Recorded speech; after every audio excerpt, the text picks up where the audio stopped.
The Siege of Terra, 14M31. A demigod stands aboard his warship, watching the Imperial Palace burn below. He just murdered his best friend, the one person who believed in him until the very end, for refusing to turn.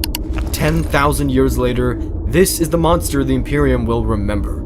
The name that becomes synonymous with betrayal, the golden sun who burned the galaxy. But let's rewind. Because every monster starts somewhere. And this one, he started as the favorite. His name is Horus Lupercal. Late M30, somewhere in secret gene labs beneath the Imperial Palace, 20 designer babies are grown in incubation pods. These are normal babies, they're Primarchs, genetically engineered demigods created from the Emperor of Mankind's own DNA, each designed to be the perfect general for humanity's future. The Emperor, an immortal psyker who's been guiding humanity for 40,000 years, is launching the Great Crusade, a galaxy-wide campaign to reunite scattered human worlds under one Imperium. The plan? Raise these 20 sons, give each one a Space Marine Legion, super soldiers, and conquer the galaxy together. It's a solid plan, right up until the Chaos Gods noticed.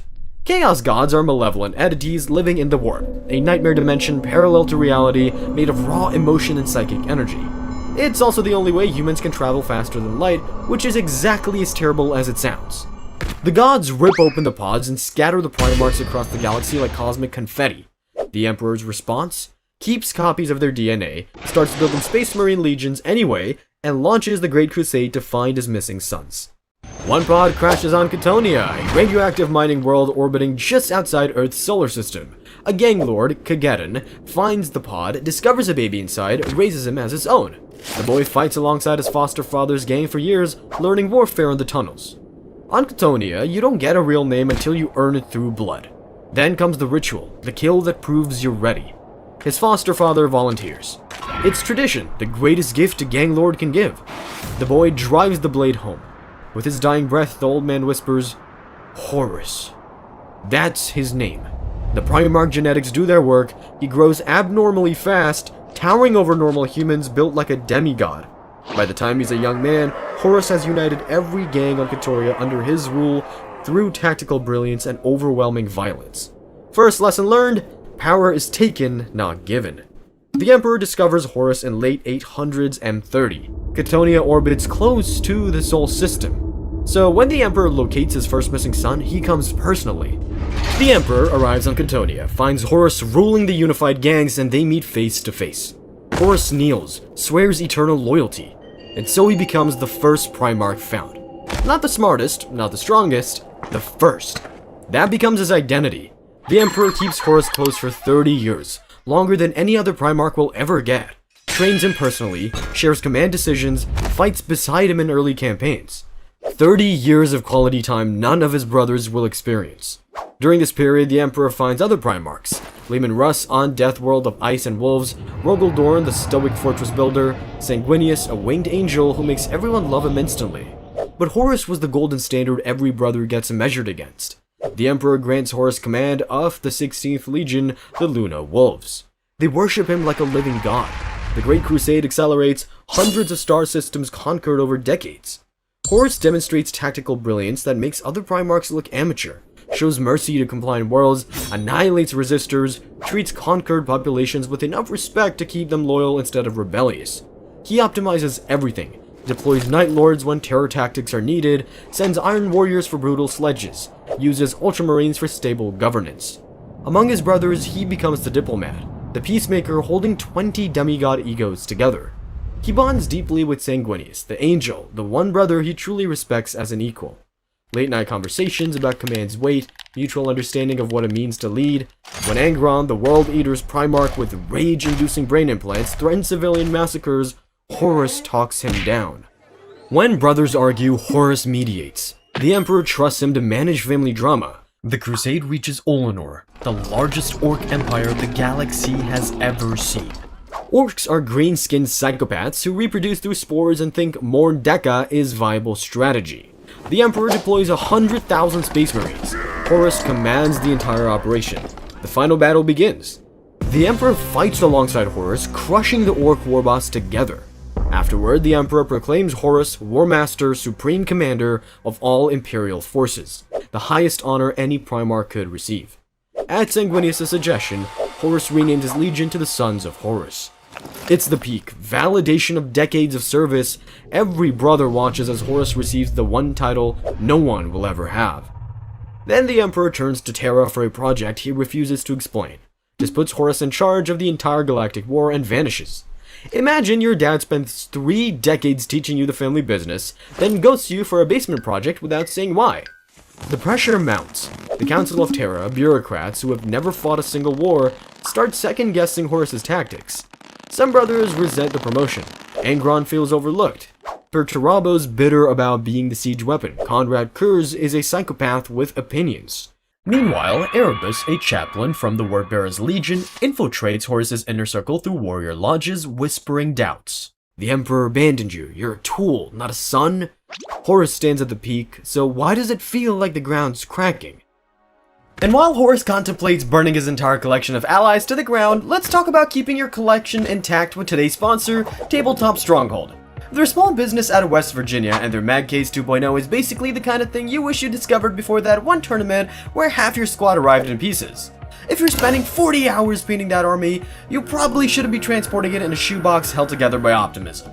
I know what you're gonna say, foam cases, but foam puts pressure on your models. It lets things bounce, and that banner pole, that plasma cannon, that one wing that was already a little suspicious, foam will find the weak point, every time. The Mag Case ditches all of that. Steel trace, magnets, and your models standing upright and locked in. They also include magnets for your bases, which sounds minor until you remember the last time you were doing DIY magnet prep at midnight before an event. The tray heights are adjustable too, so whether you've got standard infantry or something the size of a Primarch, it fits without you having to play Tetris with your collection. And the logistics? Free shipping to the USA, Canada, UK, Australia, New Zealand, and most of the EU. They've also got the competitive terrain set 2.0 if you're in the market for a full table setup. Right now, they're running their Independence Day sale with up to 35% off on all mag cases through July 5th. Use my link tabletopstronghold.com/mp4. It's in the pinned comment and description too. Alright, back to the Heresy. Horus continues the crusade for months after Ullanor, conquering world after world as Warmaster. But the pressure is building. The Emperor's silence, the Council's second-guessing, Erebus's whispers. Then comes Davin, a frontier world that needs to be brought into Imperial compliance. Standard procedure, diplomacy first, force if necessary. Should be routine. Except Erebus has spent months infiltrating Horus's Mournival, his 4-captain inner circle, preparing the trap. Horus leads the assault on Davin's moon, clearing out the last resistance. In the ruins of a command bunker, he faces Eugen Temba, corrupted former Imperial commander, someone who served under Horus years ago, now twisted by chaos. Temba wields a war-poison blade designed to kill Primarchs. It cuts through Horus's armor, drives into his chest. The wound runs far deeper. The blade whispers corruption in his bloodstream, his soul. Horus collapses, dying. His Mournival panics watching the Warmaster bleed out. The ship's Medicae can't treat warp-tainted wounds. None of them understand what they're dealing with. Erebus suggests the Serpent Lodge, a local healing temple run by Davin's priests. Claims they have ancient techniques that might work. The captains, desperate and watching their Gene Father die, agree to try anything. Inside the temple, Erebus performs what looks like primitive healing rituals. Chants, incense, local shamans, and ceremony. What the Mournival doesn't see, it's a warp ritual disguised as medicine.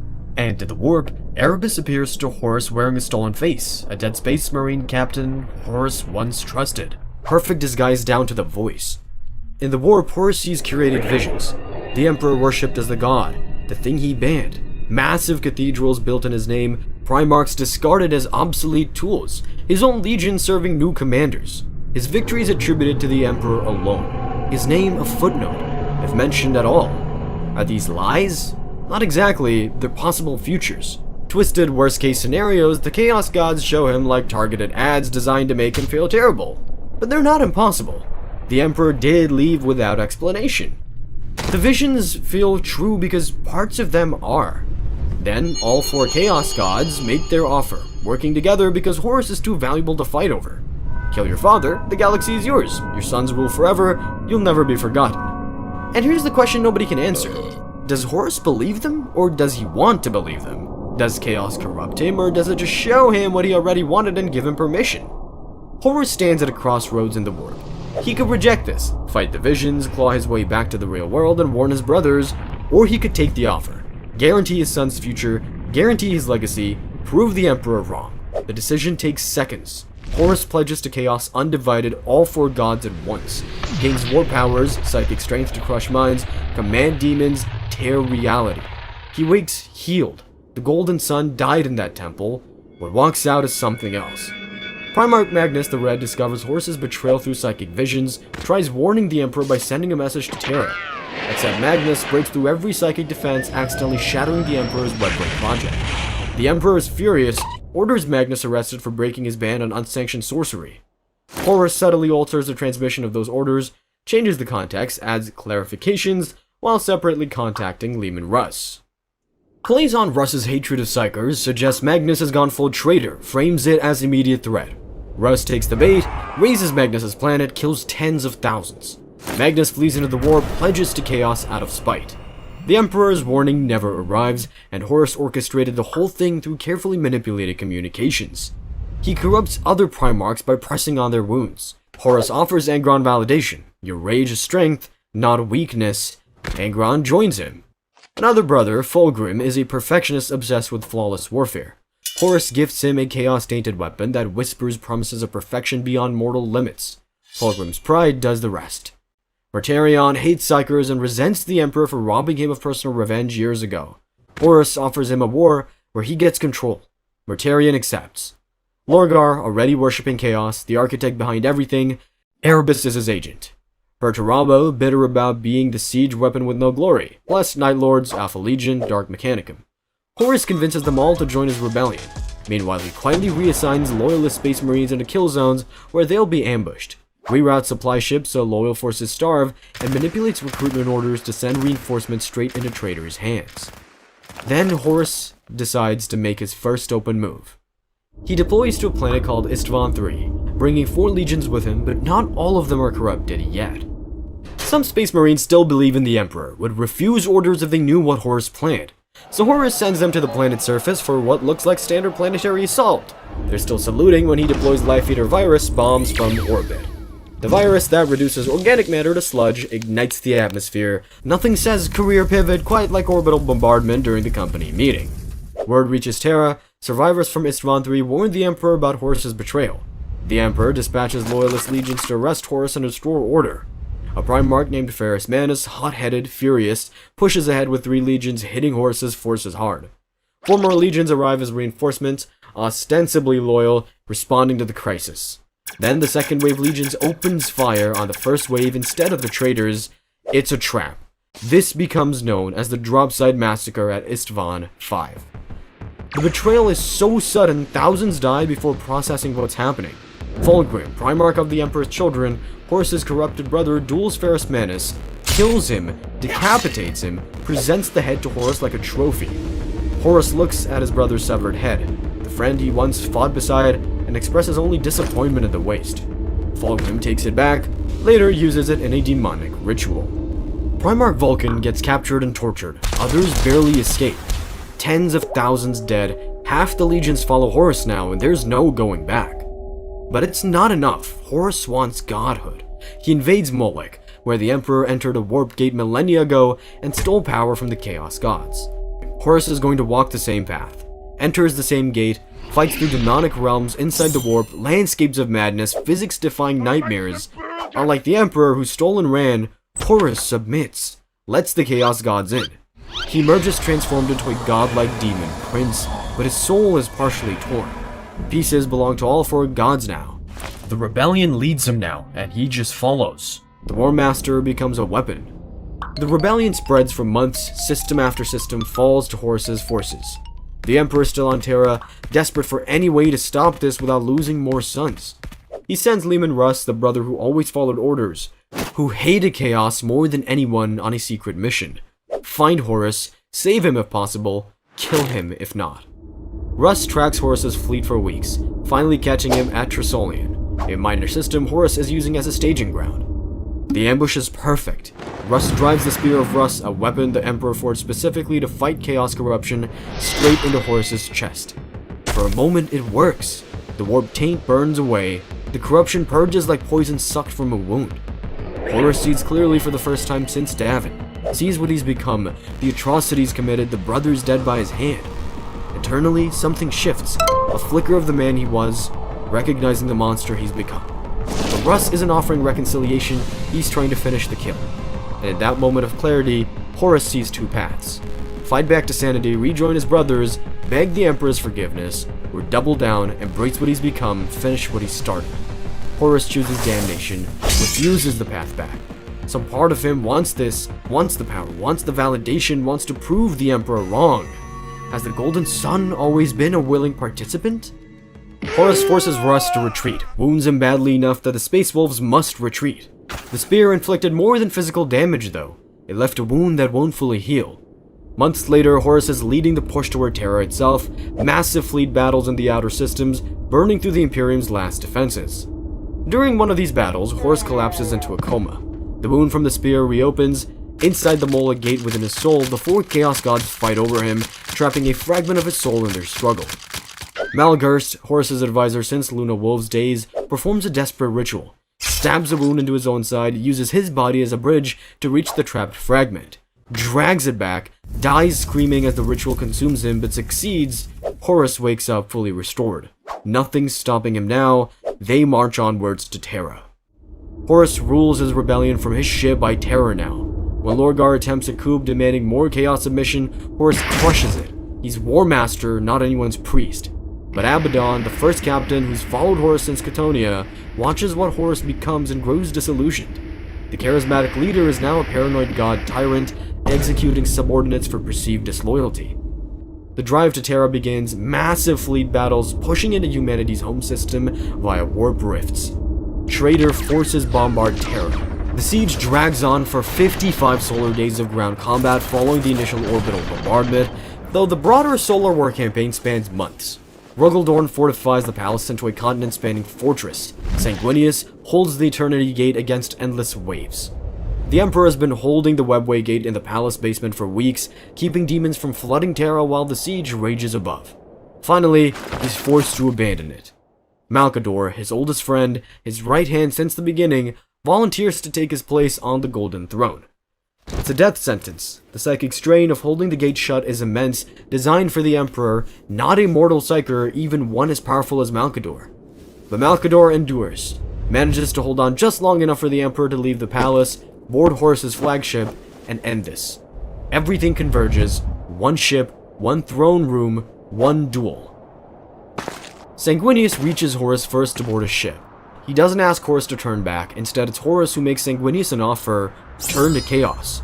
But Sanguinius refuses and readies his blade. The Great Angel, wings of white feathers, golden armor, the brother Horus respected most. Sanguinius had seen his own death in visions for years, knows this is the moment, comes anyway. But Sanguinius is exhausted from holding the Eternity Gate for days, and Horus's demon-empowered god-tier strength. Horus shatters his wings bone by bone and snaps his spine. Horus doesn't pause to mourn. Whatever remained of the Golden Sun dies here too. Then Horus lowers his void shields, the tactical equivalent of leaving your front door open with a totally not a trap sign. But it's also an invitation, a challenge.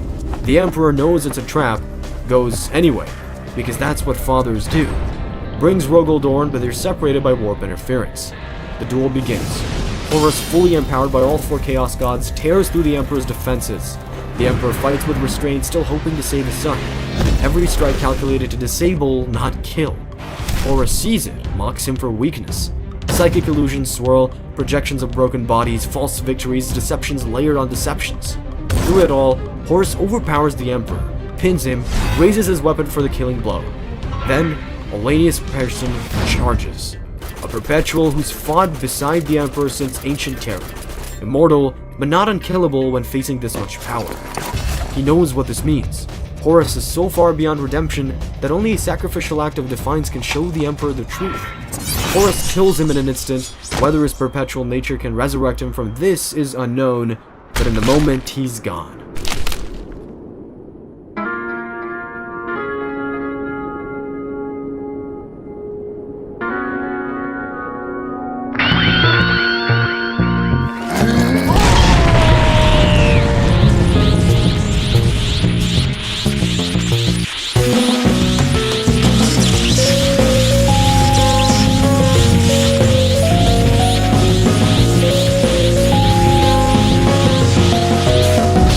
drives a sword reality-severing, warp-cutting absolute through Horus's chest, then channels 40,000 years of accumulated psychic power through the blade. Horus doesn't just die, he's erased. His mind, body, soul, and future are annihilated. No redemption, no final words, no "I'm sorry, father," just oblivion. Body charged to skeleton, soul destroyed beyond resurrection. Horus Lupercal is permanently dead, soul annihilated. The heresy ends, but the Imperium's forever scarred. 10,000 years later, the galaxy still fights his shadow. The Emperor still burns on the Golden Throne because of him. And somewhere in the warp, the Chaos Gods laugh, because even erased, even annihilated, Horus Lupercal gave them exactly what they wanted. The Imperium broken, the Emperor prisoned, humanity's hope shattered. All because the favorite son wanted to stay the favorite, but that was never going to be enough.